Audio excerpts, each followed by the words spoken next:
صل على سيدنا محمد يا رب صل. بسم اللہ الرحمن الرحیم. آج میں آپ کے سامنے سورہ آل عمران کا رکوع نمبر 17 اور چوتھے پارے کا رکوع نمبر 8 پیش کروں گا، اور حسب معمول سب سے پہلے اس رکوع کا لفظی ترجمہ مختصر گرامر کے ساتھ، پھر اس کی تفسیر اور جو علمی نکات ملتے ہیں وہ مختصراً بیان کروں گا.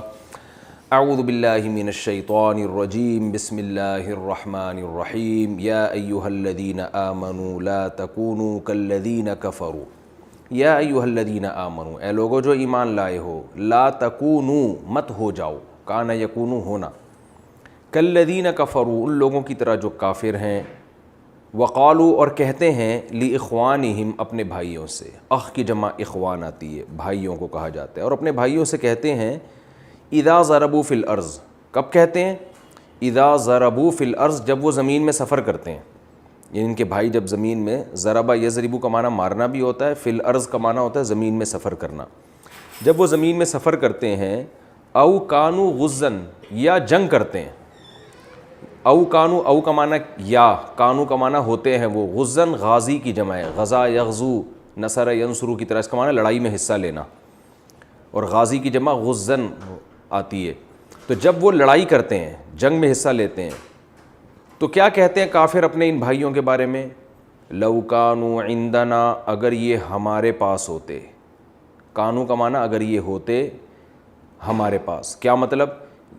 اذا ضربوا فی الارض، جب وہ زمین میں سفر کرتے ہیں اور لڑائی میں حصہ لیتے ہیں، تو ان کے جو پیچھے بھائی ہیں، کافر بھائی، وہ کیا کہتے ہیں کہ یہ اگر ہمارے پاس ہی رہتے، یعنی زمین میں سفر نہ کرتے اور جنگ نہ کرتے، تو کیا ہوتا؟ ما ماتو، یہ مرتے نہیں.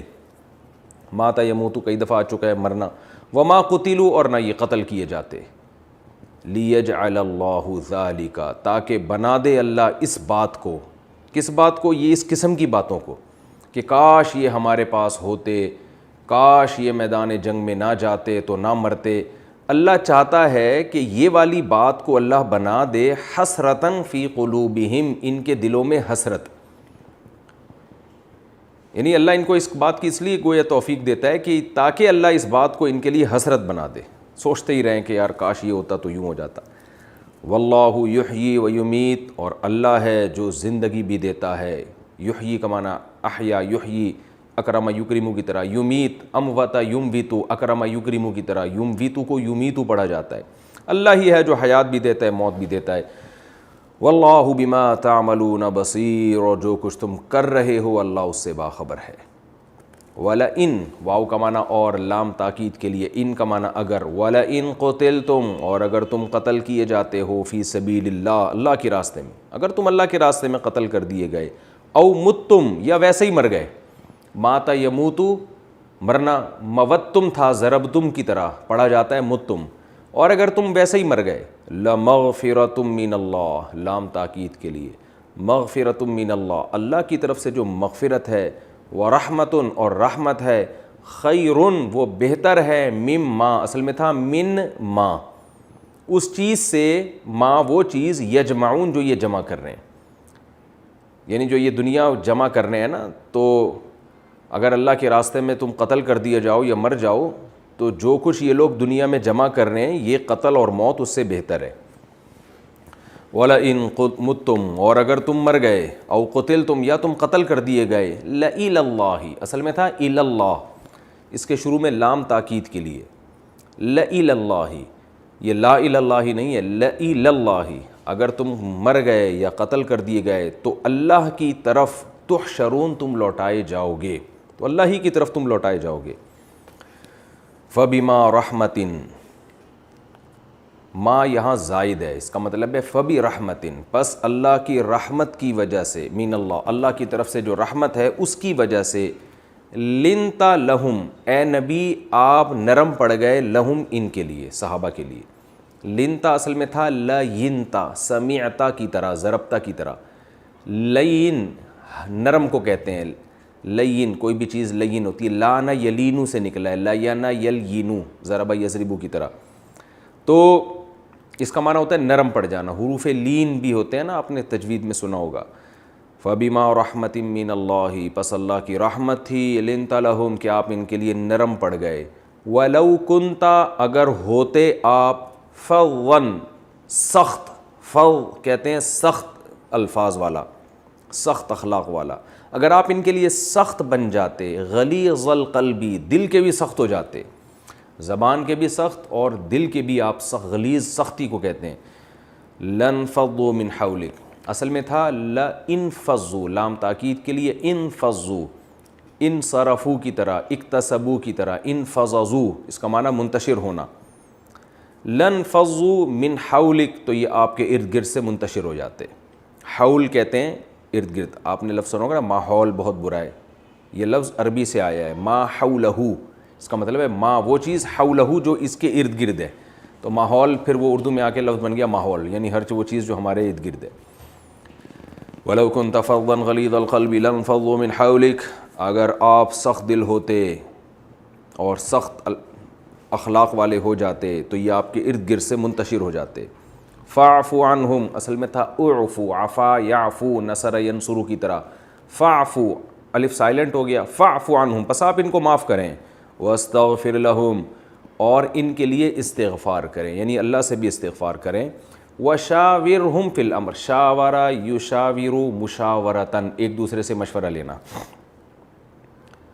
ایک ہوتا ہے استشارہ, استشورہ, استخرجہ, اس کا معنی مشورہ لینا, اور ایک ہوتا ہے شاورہ, ایک دوسرے سے مشورہ لینا, یعنی ایک دوسرے کو مشورہ دینا اور ان سے مشورہ لینا.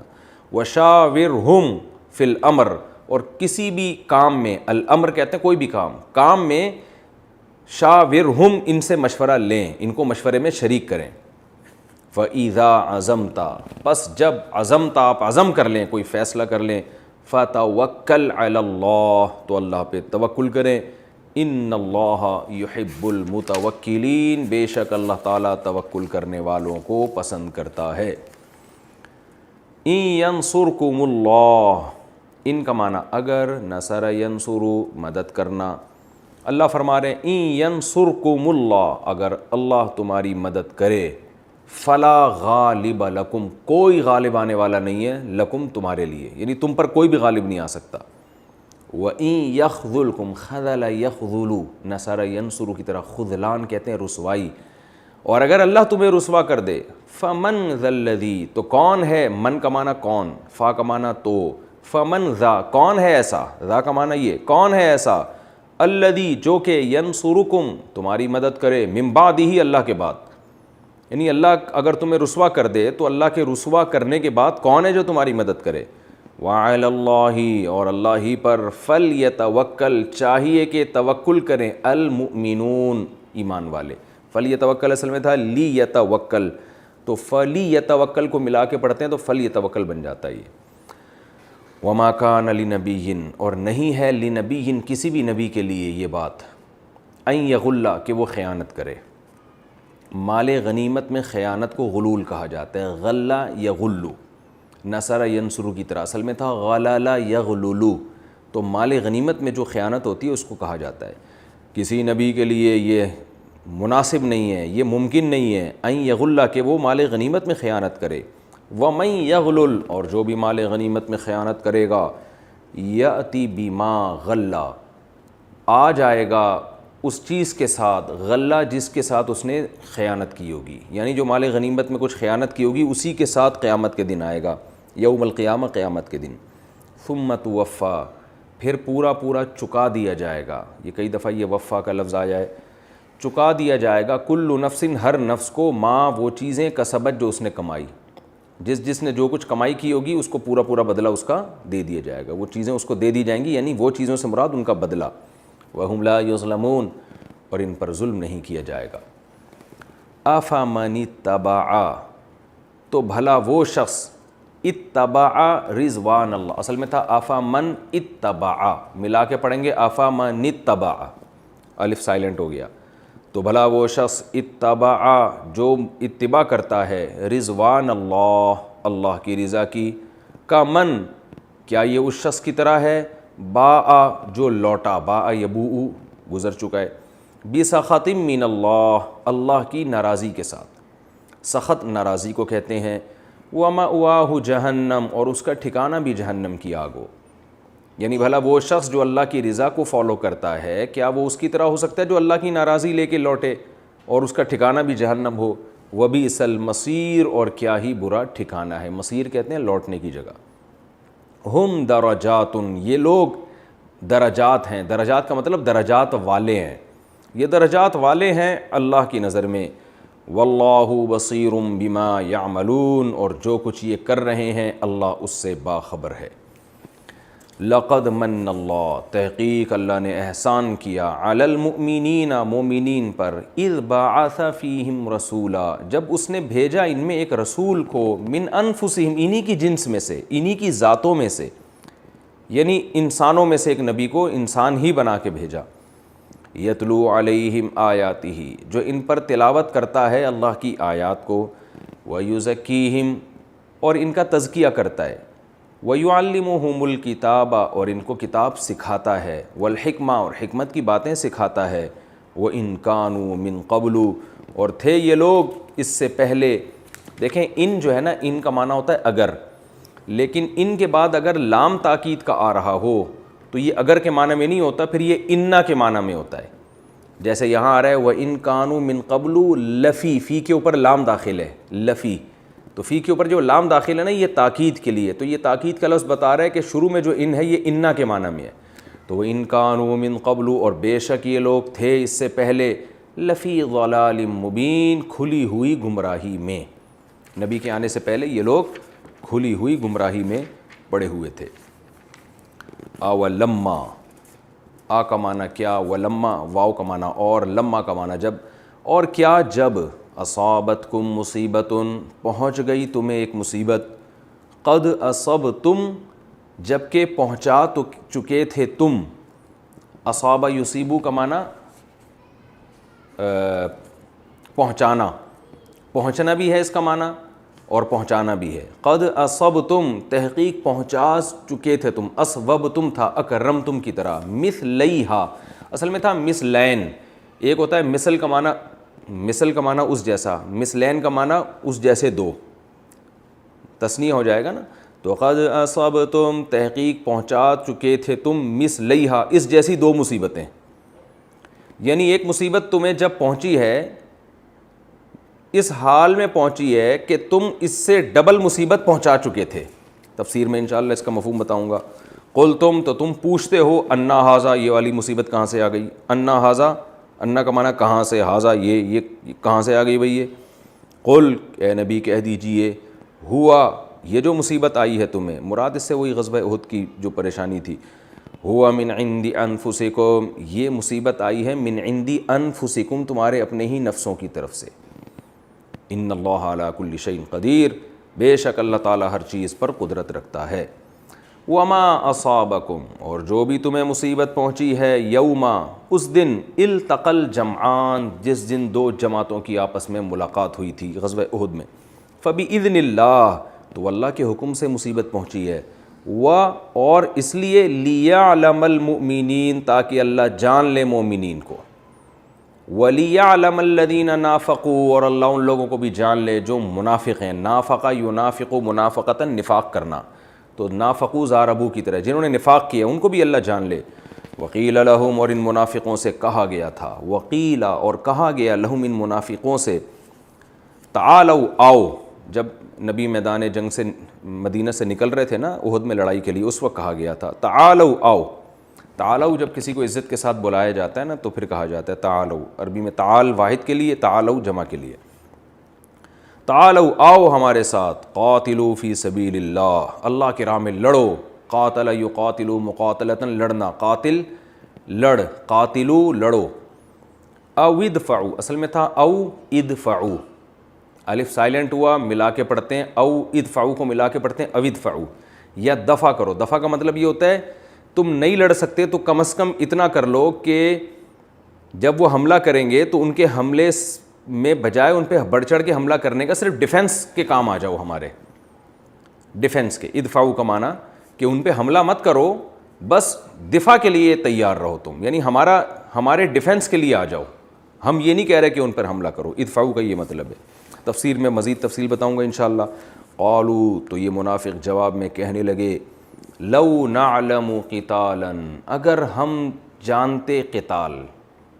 اس یعنی مطلب یہ ہے یہاں ایک لفظ محذوف ہے لو نعلمہ قتالا اگر ہم اس لڑائی کو سمجھتے قتال یعنی اس لڑائی کو ہم لڑائی سمجھتے لاتبعناکم یہ لام تاکید کے لیے ہے اصل میں تھا اتبعناکم تو ہم اتباع کرتے تمہاری لام تاکید کے لیے تو الف سائلنٹ ہو گیا لاتبعناکم یوں پڑھا جاتا ہے اس کو یعنی اگر ہم اس کو لڑائی سمجھتے تو ہم تمہیں فالو کرتے. یہ کوئی لڑائی تھوڑی ہے تو خودکشی ہے.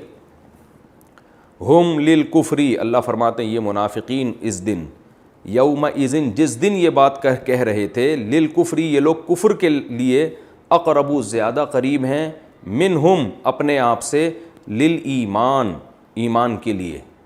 یعنی یہ لوگ جس دن یہ بات کہہ رہے تھے اس دن یہ لوگ ان کا اپنا آپ جو ہے یہ اپنے آپ سے کفر کے زیادہ قریب ہیں ایمان سے دور ہیں. تفسیر میں اس کا مفہوم بیان کروں گا میں انشاءاللہ. یقولون بافواہہم یہ لوگ کہہ رہے ہیں اپنے منہوں سے. فوہ کہتے ہیں منہ کو اور افواہ اس کی جمع آتی. افواہم اپنے منہ سے ایسی بات کہہ رہے ہیں ما لیس فی قلوبہم جو ان کے دلوں میں نہیں ہے.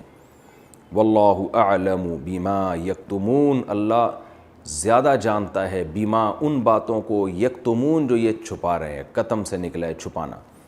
الذین قالوا یہ وہ لوگ ہیں قالوا جنہوں نے کہا لاخوانہم اپنے بھائیوں سے یعنی کافر بھائیوں سے منافق بھائیوں سے کیا کہا تھا وقعدوا اور خود پیچھے بیٹھ گئے تھے. قعد یقعد قعودا بیٹھنا قعدہ ہوتا ہے نا نماز میں.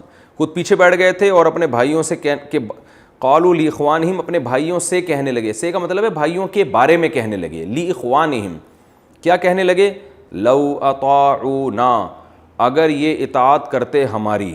اطاع یطیع اصل میں تھا اطوع یطوع اکرم یکرمو کی طرح. اگر یہ ہمیں فالو کرتے ما قتلوا تو یہ قتل نہ کیے جاتے. قل اے نبی ان سے کہہ دیجئے فدرؤوا اصل میں تھا ادرؤوا درأ یدرؤ کا معنی ہوتا ہے دور کرنا. جیسے حدیث میں آتا ہے نا ادرؤوا الحدود حدود کو دور کیا کرو یعنی حد جاری کرنا حتی الامکان کوشش کیا کرو مسلمان سے حد ساقط ہو جائے. تو درء کا معنی ہوتا ہے دور کرنا. ادرؤوا اے نبی ان سے کہہ دیجئے تم دور کرو عن انفسکم اپنی جانوں سے الموت موت کو. تم بھی اپنی جان سے موت کو دور کرو. ان کنتم صادقین اگر تم سچے ہو. ولا تحسبن الذین قتلوا آگے اللہ فرماتے ہیں ہرگز ہرگز گمان مت کرو. حسیبہ یحسب کا معنی ہوتا ہے گمان کرنا. تحسبن تاکید کے لیے. ولا تحسبن الذین قتلوا اے مخاطب ہرگز گمان مت کر ان لوگوں کو قتلوا فی سبیل اللہ جو اللہ کے راہ میں قتل کر دیے گئے. امواتا مردہ میت کی جمع اموات یعنی ان کو ہرگز مردہ گمان مت کرو. بل احیاء بلکہ وہ زندہ ہیں. عند ربہم یرزقون اپنے رب کے پاس ان کو رزق دیا جاتا ہے. فرحینا بہت خوش ہیں فرحت سے نکلا ہے فرح بہت زیادہ خوش. بما اس چیز پر آتاہم اللہ جو اللہ نے ان کو عطا کی ہے من فضلہ اپنے فضل سے. ویستبشرون بالذین اور وہ شہداء خوش ہوتے ہیں استبشار خوشی مناتے ہیں بالذین ان لوگوں پر بھی لم یلحقوا بہم جو ابھی ان کے ساتھ لاحق نہیں ہوئے. لحق یلحق لحوقا لاحق ہونا جو ابھی ان کے ساتھ لاحق نہیں ہوئے یعنی دنیا میں زندہ ہیں ان پر بھی یہ خوشی منا رہے ہیں. من خلفہم ان کے پیچھے یعنی خوشی مناتے ہیں بالذین ان لوگوں کی حالت پر بھی لم یلحقوا بہم جو ابھی ان کے ساتھ لاحق نہیں ہوئے من خلفہم اور ان کے پیچھے ہیں یعنی بعد میں آئیں گے ان کے ساتھ. کس بات کی خوشی مناتے ہیں اللہ خوف علیہم کہ ان پر بھی کوئی خوف نہیں ہوگا. ولا هم یحزنون اور نہ وہ غمزدہ ہوں گے. یعنی جو شہداء چلے گئے وہ بعد والے مجاہدین کو دیکھ کے بھی خوشی مناتے ہیں کہ یہ بھی ہمارے ساتھ اسی جگہ آنے والے ہیں. تو ان کو دیکھ کے الگ خوشی ان کے بارے میں سوچ کے الگ خوشی ہوتی ہے کیونکہ انہوں نے تو اپنی آنکھوں سے دیکھ لیا. یہ یستبشرون بنعمت من اللہ یہ خوشی مناتے ہیں اس نعمت کی وجہ سے جو اللہ کی طرف سے ہے. وہ فضل اور اس فضل کی وجہ سے جو اللہ کی طرف سے ہے. وَأَنَّ اللَّهَ اور اس بات پر بھی خوشی مناتے ہیں کہ بے شک اللہ تعالیٰ لا یضیع اجر المؤمنین ایمان والوں کے اجر کو ضائع نہیں کرتا. یہ تو جناب اس رکوع کا لفظی ترجمہ ہو گیا. اب ہم انشاءاللہ اس رکوع کی تفسیر کی طرف آتے ہیں۔ غزوہ احد ہی کا بیان چل رہا ہے اس رکوع میں، اور اگلے رکوع میں بھی غزوہ احد ہی سے جو اسباق ملتے ہیں اور اس میں جو حکمتیں اسی کا تذکرہ ہے۔ تو یہاں اللہ تعالیٰ نے ایک اصول اور ضابطہ بیان کیا جو اہل ایمان کے لیے زندگی گزارنے کا ایک بہترین ضابطہ ہے، اور یوں سمجھیں کہ ایک ٹینشن ختم کرنے کے لیے اس سے بہتر نسخہ دنیا میں کسی قوم کے پاس نہیں ہے جو اللہ نے اہل ایمان کو دیا۔ وہ کیا دیا؟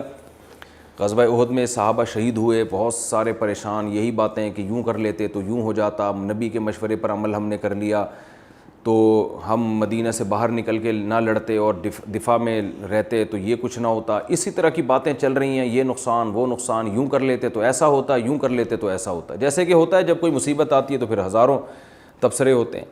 اللہ نے ایک اصول ضابطہ بیان کیا، یا ایھا الذین آمنوا، اے لوگو جو ایمان لائے ہو۔ میں تو آپ لوگ سے کہتا ہوں یہ آیت زبانی یاد کر لیں، یا ایھا الذین آمنوا، اے لوگو جو ایمان لائے ہو، لا تکونوا کالذین کفروا، کافروں کی طرح مت ہو جاؤ۔ یہ باتیں کافر لوگ کرتے ہیں، تم کافروں کی طرح مت ہو جاؤ۔ کیا مطلب؟ کیسے ہو جائیں؟ فرمایا وقالوا لاخوانہم، کافر اپنے بھائیوں سے کہتے ہیں، بھائی سے مراد جو کفر میں ان کے بھائی ہیں، جیسے جو جنگوں میں لڑنے کے لیے جاتے ہیں یا سفر میں دینی بھائی ان کے، کافر اپنے دینی بھائیوں کے بارے میں کیا کہتے ہیں؟ اذا ضربوا فی الارض، کہ جب وہ ان کے دینی بھائی سفر میں نکلتے ہیں یا ویسے ہی کہیں لڑائی کے لیے چلے جائیں جنگ میں، تو کیا کہتے ہیں؟ لو کانوا عندنا، اگر یہ ہمارے پاس ہوتے، ما ماتوا، نہ یہ مرتے، وما قتلوا، نہ قتل کیے جاتے۔ یعنی وہ اس طرح کی جانے سے پہلے نہیں سوچ رہے، جانے کے بعد جب ہو گیا ہے کام، وہ سفر میں گئے، تقدیر الہی سے موت واقع ہو گئی، لڑائی میں گئے تو لڑائی میں تو کبھی آپ قتل کرتے ہیں، کبھی آپ قتل ہو جاتے ہیں، تو یہ جب آپ نے قتل کر دیا تو واہ واہ واہ وہ قتل ہو گیا، تو پھر اس طرح کی باتیں کر رہے ہیں، کاش یہ یوں نہ ہوتا تو یوں ہو جاتے۔ تو اللہ فرماتے ہیں تم اس طرح کی باتیں مت کیا کرو، لیجعل اللہ ذلک حسرۃ فی قلوبہم، اللہ کافروں کو ان باتوں کی توفیق اس لیے دیتا ہے تاکہ ان باتوں کو ان کے دلوں میں حسرت کا ذریعہ بنائے اور افسوس کا ذریعہ بنائے، کہ ایک تو غم ہوا، مصیبت پہنچی، اوپر سے ایک اور بڑی مصیبت یہ کہ کاش یہ نہ کرتے، اس پر اور غم ہوتا ہے۔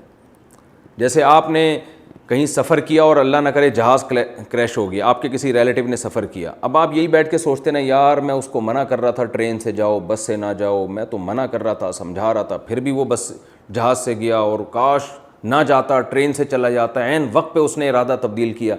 تو ایک تو موت کا غم ہوتا ہے، دوسرا اس کا غم کہ یوں کر لیتے تو یوں ہوتا، یوں کر لیتے تو یوں ہوتا۔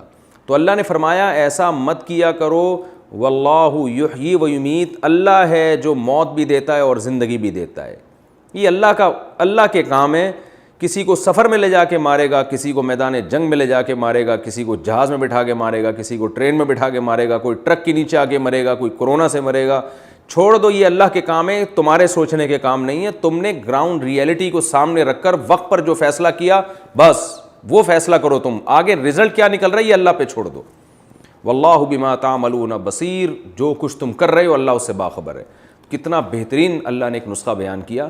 تو اس میں صحابہ کو بھی تسلی دی جا رہی ہے کہ غزوہ احد میں جو تمہارا اتنا نقصان ہو گیا تو یہ منافقین کم بختوں کی باتوں میں مت آؤ، یوں کر لیتے تو یوں ہو جاتا، یہ تو کافر لوگ اس طرح کی باتیں کر رہے ہیں، چھوڑ دو، جو ہونا تھا ہو گیا، وہ جو مصیبت پہنچنی تھی پہنچ چکی ہے۔ واللہ یحیی و یمیت، اللہ ہی ہے جو حیات بھی دیتا ہے اور موت بھی دیتا ہے، تو اس لیے یہ باتیں مت کرو۔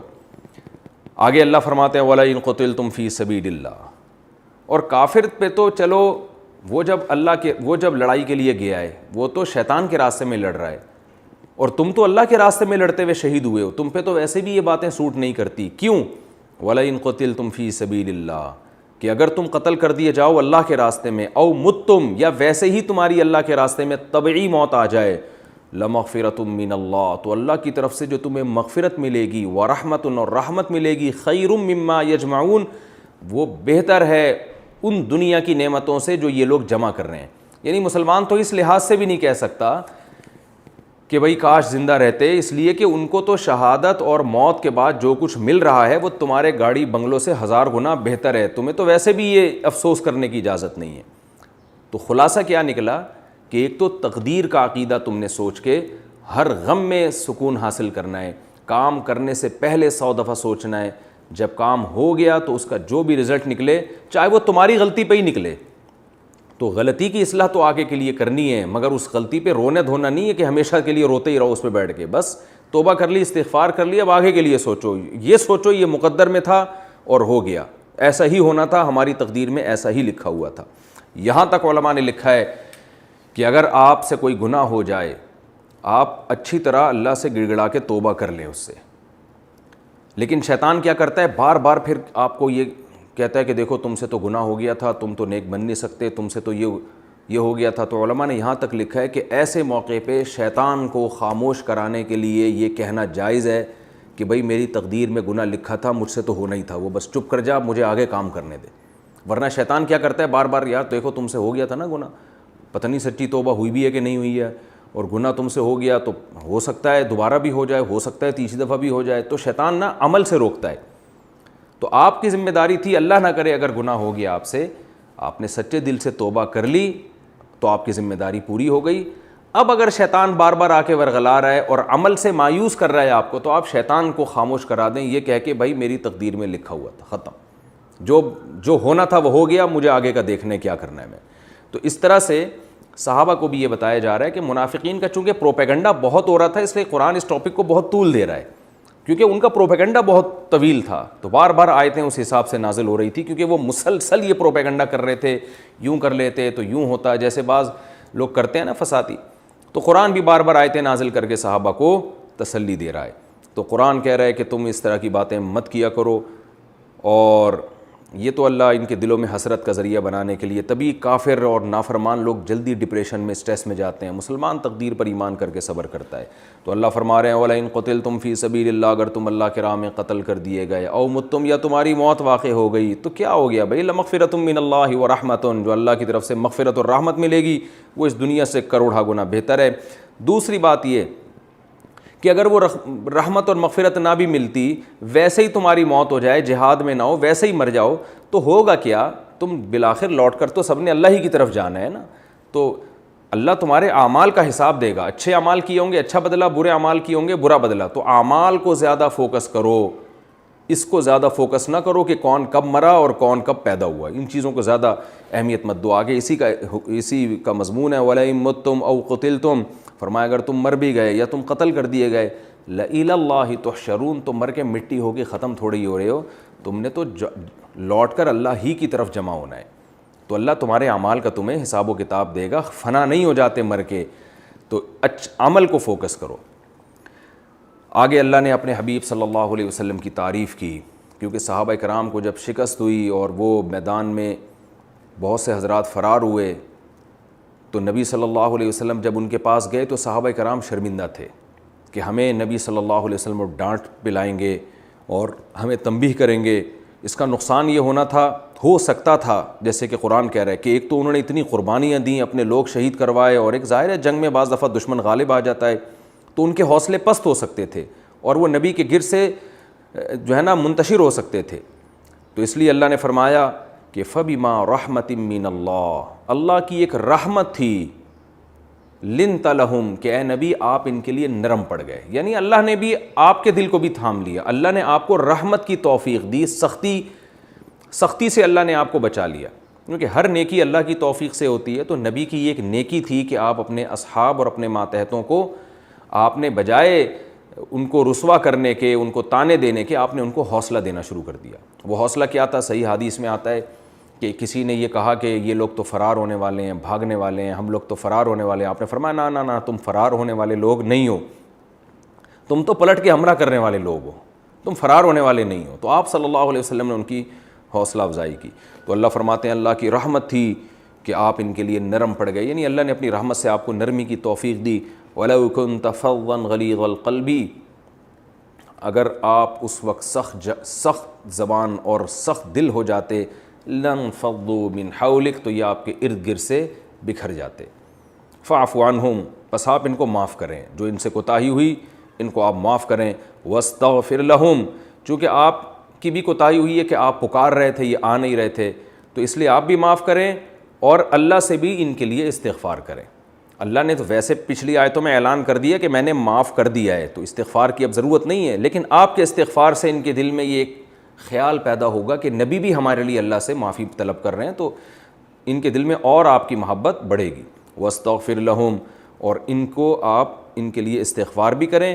اور سب سے زبردست بات کیا, وشاورہم فی الامر, اور آئندہ بھی ان سے مشورے لیں گے آپ, کیونکہ یہ ہو سکتا تھا کہ آئندہ کبھی اہم معاملہ ہوتا تو نبی صلی اللہ علیہ وسلم یہ کہتے کہ بھائی میں نے تو غزوہ احد میں تم سے مشورہ لیا تھا کہ مدینہ سے باہر جا کے لڑنا ہے کہ اندر رہ کے لڑنا ہے. میرا اور ابو بکر کا مشورہ یہ تھا کہ مدینہ کے اندر رہ کے لڑنا ہے, تم لوگوں کا مشورہ تھا کہ شہر سے باہر جا کے لڑنا ہے. آپ لوگوں کے مشورے پر عمل ہوا جس سے ہمیں شکست ہوئی ہے, آئندہ آپ لوگوں سے کبھی بھی مشورہ نہیں لوں گا میں. تو قرآن کہہ رہے ہیں نا نا نا, اس طرح نہیں کرنا. اس بات کا امکان تھا کہ نبی یہ کہہ دیتے, قرآن کہہ رہے ہیں نا, اس کی اجازت نہیں ہے. اگرچہ ان کے مشورے پر عمل کرنے سے نقصان ہوا, مگر نہ اس سے مشورے کی اہمیت ختم ہو رہی ہے اسلام کی نظر میں, نہ اسلام کی نظر میں ان مخلص ساتھیوں کی ویلیو اللہ آپ کی نظر میں ختم کر رہا ہے. ان کی ویلیو بھی وہی ہے جو پہلے تھی, اور مشورے کی اہمیت بھی اسلام میں وہی ہے جو پہلے تھی. باقی یہ تو ہوتا ہے کبھی مشورے پر عمل کرنے میں فائدہ ہو جاتا ہے, کبھی نقصان ہو جاتا ہے, اس کی فکر نہیں کرنی ہے. آئندہ بھی آپ نے مشورے لینے, اور لینے بھی انہی سے ہیں. آپ کے یہ مخلص ساتھی ہیں, مشورے بھی انہی سے لینے آپ نے. وشاورہم فی الامر, اور انہی سے آپ مشورہ لیں گے. فَإِذَا عَزَمْتَ, اور مشورہ لینے کے بعد جب آپ کوئی رائے قائم کر لیں, عزم کر لیں کسی رائے پر, آپ کو اطمینان ہو جائے, فَتَوَكَّلْ عَلَى اللَّهِ, تو اللہ پہ توکل کریں. کیا خوبصورت اسلام نے ایک اصول سکھایا ہے. کیا مطلب؟ مشورے ہر اہم کام میں لازمی لینا ہے, اور مشورے کے بعد جب مشورہ لینے والے کمانڈر کی ایک رائے قائم ہو جائے تو اللہ پہ توکل کرنا ہے. کیا مطلب؟ پھر جو بھی نتیجہ ہوگا یہ فرض کر لینا ہے کہ اس میں اللہ نے ہمارے لیے خیر رکھی ہے, چاہے بظاہر اس میں نقصان ہی کیوں نہ ہو. اللہ پہ توکل کا یہ مطلب ہے. یعنی پھر ڈرتے ڈرتے کام نہیں کرنا, کیونکہ کوئی کام اگر آپ کانفیڈنس کے ساتھ نہیں کریں گے, مثال کے طور پر آپ نے لوگوں سے مشورہ لیا کہ یہ کام کرنا چاہیے کہ نہیں کرنا چاہیے, بہت سے لوگوں کی مختلف قسم کی رائے سامنے آئیں, پھر آپ نے ایک فیصلہ کیا کہ بھئی یہ ہونا چاہیے. اس کے بعد اب آپ پھر سوچ رہے ہیں کہ یار ہو سکتا ہے یہ مشورہ غلط ہو سکتا ہے یہ مشورہ صحیح ہو, تو آپ قیامت تک کنفیوز ہی رہیں گے, اس کام میں جان نہیں پیدا ہوگی. جیسے نبی صلی اللہ علیہ وسلم نے صحابہ سے مشورہ لیا, آپ کی اپنی رائے تھی مدینہ کے اندر رہ کر دفاع کریں گے, صحابہ نے کہا نہیں باہر, آپ باہر گئے. اب آپ یہی سوچتے رہتے پتہ نہیں یہ رائے کہیں غلط نہ ہو, تو پہلی دفعہ میں جو فتح ہوئی وہ بھی نہ ہوتی, شروع سے ہی شکست ہو جاتی, کیونکہ کانفیڈنس کے ساتھ لڑائی نہیں ہوتی. تو میں انشاءاللہ جب یہ رکوع کمپلیٹ ہو جائے گا تو مشورے کے اصول ضابطے اسی رکوع کے تحت بتاؤں گا. مشورے کی ڈیفینیشن کیا ہے, امیر کو کیا چاہیے, کن چیزوں میں مشورہ لینا چاہیے, پوری تفصیل میں انشاءاللہ بتاؤں گا. میں تو ابھی اس آیت کو فوکس کر رہا ہوں کہ یہ آیت سمجھ میں آئے آپ کے کہ قرآن کیا کہہ رہا ہے کہ آپ نے مشورہ بھی لینا ہے, اور مشورے کے بعد جب آپ کی ایک رائے قائم ہو جائے فَتَوَكَّلْ عَلَى اللَّهِ, تو اللہ پہ توکل کرنا ہے. کیا مطلب؟ پھر کنفیوز نہیں ہونا, کانفیڈنس کے ساتھ اس رائے پر عمل کرنا ہے. اور توکل کا مطلب اعتماد اب اللہ پہ کرنا ہے. اب جو ہوگا وہ دیکھا جائے گا, ہم اب اس میں فائدہ ہو نقصان ہو ہم اس کے مکلف نہیں ہیں, جیسے کہ غزوہ احد میں ہوا. کوئی بات نہیں, نقصان ہو گیا یہ اللہ کی طرف سے, اس میں ٹینشن نہیں لینی. اب فَتَوَكَّلْ عَلَى اللَّهِ إِنَّ اللَّهَ يُحِبُّ الْمُتَوَكِّلِينَ, بے شک اللہ توکل کرنے والوں کو, اللہ اپنی ذات پر اعتماد کرنے والوں کو, یعنی اللہ کی ذات پر اعتماد کرنے والوں سے اللہ محبت کرتا ہے. آپ نے قواعد پورے کر دیے, تو اب آپ جو ہے باقی نتیجہ آپ اللہ پہ چھوڑ دیں. آگے اللہ فرما رہے ہیں ینصرکم اللہ فلا غالب لکم. دیکھو یہ غزوہ احد میں تمہیں شکست ہو گئی, ٹینشن مت لو, اس لیے کہ اگر اللہ تمہاری مدد کرے گا فلا غالب لکم, تو کوئی تم پہ غالب آنے والا نہیں ہے. تو بس اللہ نے نہیں مدد کی, بس اللہ کی حکمت ہے, اسی میں تمہارا فائدہ ہے. آئندہ جب تمہیں لڑائی کا حکم دیا جائے تو اللہ پہ اعتماد کرو, توکل کرو, کیونکہ اللہ بہرحال تمہارے ساتھ ہے. ایسا ہو نہیں سکتا کہ وہ تمہیں چھوڑ دے اور مشرکین کا ساتھ دینا شروع کر دے, کیونکہ نبی صلی اللہ علیہ وسلم تو آخری نبی ہیں, آپ کے بعد کوئی نبی تو نہیں آئے گا. اس لیے اللہ تسلی دے رہا ہے ینصرکم اللہ, اللہ اگر تمہاری مدد کرے کوئی تم پر غالب نہیں آ سکتا. وَإِن يَخْذُلْكُمْ, اور اللہ اگر تمہیں رسوا کرنا چاہے, فَمَنْ ذَا الَّذِي يَنصُرُكُم مِّن بَعْدِ, تو بتاؤ کون ہے جو اللہ کے بعد تمہاری مدد کرے. ظاہر ہے یہ ممکن نہیں ہے, تو تم اللہ کے حکم کو فالو کرو, اللہ سے اپنا تعلق صحیح بنا کے رکھو بس. وَعَلَى اللَّهِ فَلْيَتَوَكَّلِ الْمُؤْمِنُونَ, اور مومنوں کو چاہیے کہ وہ اللہ ہی پر اعتماد اور توکل کریں. غزوہ بدر میں ایک رسی مال غنیمت سے غائب ہو گئی تھی، تو بعض لوگوں نے شوشہ چھوڑ دیا منافقین نے کہ یہ نبی صلی اللہ علیہ وسلم نے رکھ لیے، کیونکہ آپ پیغمبر ہیں، آپ کو رائٹ ہوگا اس طرح کا، تو آپ جو ہے وہ مال غنیمت کے احکام کے گویا پابند نہیں ہیں، تو آپ جو چاہیں ادھر ادھر کر دیں، معاذ اللہ نقل کفر۔ اس پر قرآن کی آیت نازل ہوئی اور غزوہ احد ہی کے پیرائی میں اس کو بیان کیا گیا، وما کان لنبی ان یغل، کسی نبی کی یہ لائق ہی نہیں ہے کہ وہ خیانت کرے، ومن یغل یأتی بما غل یوم القیامہ، جو بھی مال غنیمت میں خیانت کرے گا قیامت کے دن اسی کو ساتھ قیامت کے دن لے کر آئے گا، وہ خیانت قیامت کے دن اپنے ساتھ لے کر آئے گا۔ ثم توفی کل نفس ما کسبت، پھر جس نفس نے جو کچھ کیا ہوگا اس کو پورا بدلہ دیا جائے گا اور ان پر ظلم نہیں ہوگا۔ افمن اتبع رضوان اللہ، اللہ فرماتے ہیں نبی کیسے خیانت کر سکتے ہیں؟ بھلا جو شخص اللہ کی رضا کا متلاشی ہو، کمن باء بسخط من اللہ، وہ اس طرح سے ہو سکتا ہے جو اللہ کی ناراضی کو لے کے لوٹے۔ یعنی نبی تو ہر وقت اللہ کی رضا کی فکر میں لگے ہوئے ہیں، پوری قوم کے مقابلے میں آپ آ کے کھڑے ہوئے، پوری قوم سے لڑائیاں ہو رہی ہیں، تو یہ سب تو اللہ کی رضا کے لیے ہو رہا ہے، اور خیانت کرنے والا وہ تو اللہ کے غضب کو لے کے لوٹتا ہے، تو دونوں کو کیسے برابر قرار دے دیا؟ وَمَأْوَاهُ جہنم، اور ایسے خائن کا ٹھکانہ تو جہنم ہے، وَبِئْسَ الْمَصِيرُ، اور وہ بہت برا ٹھکانہ ہے۔ ہم درجات عند اللہ، یہ لوگ اللہ کی نظر میں بہت الگ الگ درجات والے ہیں، یہ الگ الگ درجات والے لوگ ہیں، پرہیزگار لوگوں کے الگ درجات ہیں اور ان کے الگ، دونوں کے درجات میں بہت فرق ہے۔ میں سوچتا ہوں جب ہم یہ آیت پڑھتے ہیں کہ کیسا پیغمبر صلی اللہ علیہ وسلم کا حوصلہ ہے اور کیسے طعنے آپ صلی اللہ علیہ وسلم نے برداشت کیے، تو کتنا بڑا ظرف ہوگا۔ تو ہم درجات عند اللہ واللہ بما تعملون واللہ بصیر بما یعملون، جو کچھ یہ کر رہے ہیں اللہ اس سے باخبر ہے۔ آگے اللہ نے پھر نبی صلی اللہ علیہ وسلم کا اس امت پر جو احسان ہے، اور اللہ نے اس امت کو پیغمبر صلی اللہ علیہ وسلم کی صورت میں جو انعام دیا اس کا تذکرہ کیا۔ فرمایا لقد من اللہ علی المؤمنین، تحقیق اللہ نے، مننا کا معنی ہوتا ہے احسان کرنا، اللہ نے احسان کیا ہے مومنین پر، اذ بعث فیہم رسولا، جب بھیجا ان میں ایک رسول، من انفسہم، انہی کی جنس میں سے، انسانوں میں سے، اس لیے کہ فرشتہ رسول بن کے آتا تو لوگ اس کو صحیح طرح فالو نہ کرتے، وہ لوگوں کے جذبات سے واقف نہ ہوتا، لوگوں کی ضرورتوں سے واقف نہ ہوتا، وہ اگر احکام کو فالو کرتا لوگ کہتے بھائی ان کو تو نہ بھوک لگتی ہے، نہ ان کو کی کوئی خواہشات ہیں، تو انہوں نے شریعت پہ چل کے کون سا ایک بہت بڑا کوئی تیر مار دیا ہے۔ تو انہی کی جنس میں سے اللہ نے پیغمبر بھیجا کہ اگر یہ لوگ پیٹ پہ ایک پتھر باندھتے ہیں بھوک کی وجہ سے، تو پیغمبر 2 پتھر پیٹ پہ باندھ رہے ہیں۔ فرمایا رسولا من انفسہم، انہی کی جنس میں سے، یتلو علیہم آیاتہ، جو ان کو اللہ کی آیات پڑھ کے سناتا ہے، ویزکیہم، ان کا تزکیہ کرتا ہے۔ اس آیت پر پہلے بھی کئی دفعہ بیان ہو چکا ہے۔ تزکیہم، تزکیہ کا مطلب ایسی ٹریننگ کرتا ہے کہ یہ ان کے گناہ دھل جائیں، یہ ظاہر اور باطن سے پاک اور صاف ہو جائیں۔ وَيُعَلِّمُهُمُ الْكِتَابَ وَالْحِكْمَةَ، اور اللہ کی کتاب جو ان پر نازل ہو رہی ہے وہ یہ پیغمبر ان کو سکھاتا بھی ہے اور حکمت کی باتیں بھی سکھاتا ہے، جس کو حدیث کہا جاتا ہے۔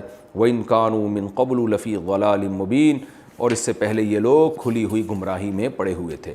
یہ تو اللہ تعالیٰ نے درمیان میں جو ان کا ایک اشکال تھا نا کہ غنیمت میں خیانت کی، اللہ نے فرمایا پیغمبر کا وجود تو اللہ کی بہت بڑی نعمت ہے، وہ کیسے خیانت کر سکتے ہیں، تو پیغمبر کی قدر کرو۔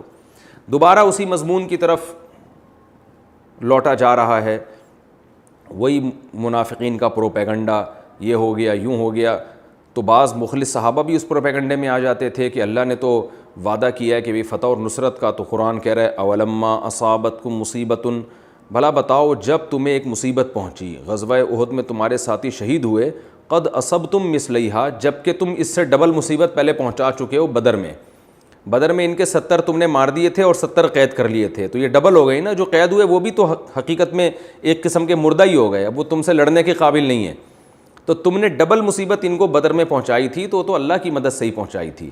تو قلتم انا ھذا، اب تم کہہ رہے ہو انا ھذا، یہ مصیبت کہاں سے آ گئی؟ تو جس اللہ نے وہ فتح دی تھی اسی اللہ کی طرف سے یہ مصیبت آئی ہے تمہارے اوپر، اور یہ مصیبت آئی تمہاری اپنی غلطی کی وجہ سے ہے، وہ غلطی پیغمبر کی اطاعت کو چھوڑ دینا۔ قل ھو من عند انفسکم، اے نبی کہہ دیجئے یہ جو مصیبت آئی ہے تمہاری طرف سے ہے، ان اللہ علی کل شیء قدیر، بے شک اللہ تعالیٰ ہر چیز پر قدرت رکھتا ہے۔ وما اصابکم یوم التقى الجمعان، اور جو مصیبت تمہیں پہنچی ہے اس دن جس دن دو جماعتیں آپس میں ملی تھیں غزوہ احد میں، فبإذن اللہ، تو یہ اللہ کے حکم سے تھی، ولیعلم المؤمنین، اور اس میں حکمت یہ تھی، یعنی یہ سزا بھی سزا برائے سزا نہیں تھی، اس میں حکمتیں بھی تھیں، جیسا کہ پہلے بھی کئی بار یہ مضمون آ چکا ہے۔ حکمت کیا تھی؟ اللہ مومنین کو منافقین سے جدا کر دے، منافقین سے ایسی باتیں کروا کے پتہ چل جائے تمہارا اپنا کون ہے اور تمہارا غیر کون ہے، اور یہ کھرے اور کھوٹے کو اللہ ایک دوسرے سے جدا کر دے۔ یہ رکوع ہمارا ابھی باقی ہے، انشاءاللہ اگلے ایپیسوڈ میں اس رکوع کی بقیہ تفسیر بیان ہوگی۔ اللہ تعالیٰ سے دعا ہے، یہ رکوع کون سا ہے میں دوبارہ اس کو بتا دیتا ہوں، رکوع نمبر 17 آل عمران کا، اور چوتھے پارے کا رکوع نمبر 8، تو اس کا آدھا حصہ ابھی باقی رہ گیا ہے، اگلے ایپیسوڈ میں انشاءاللہ میں اس کو کمپلیٹ کروں گا۔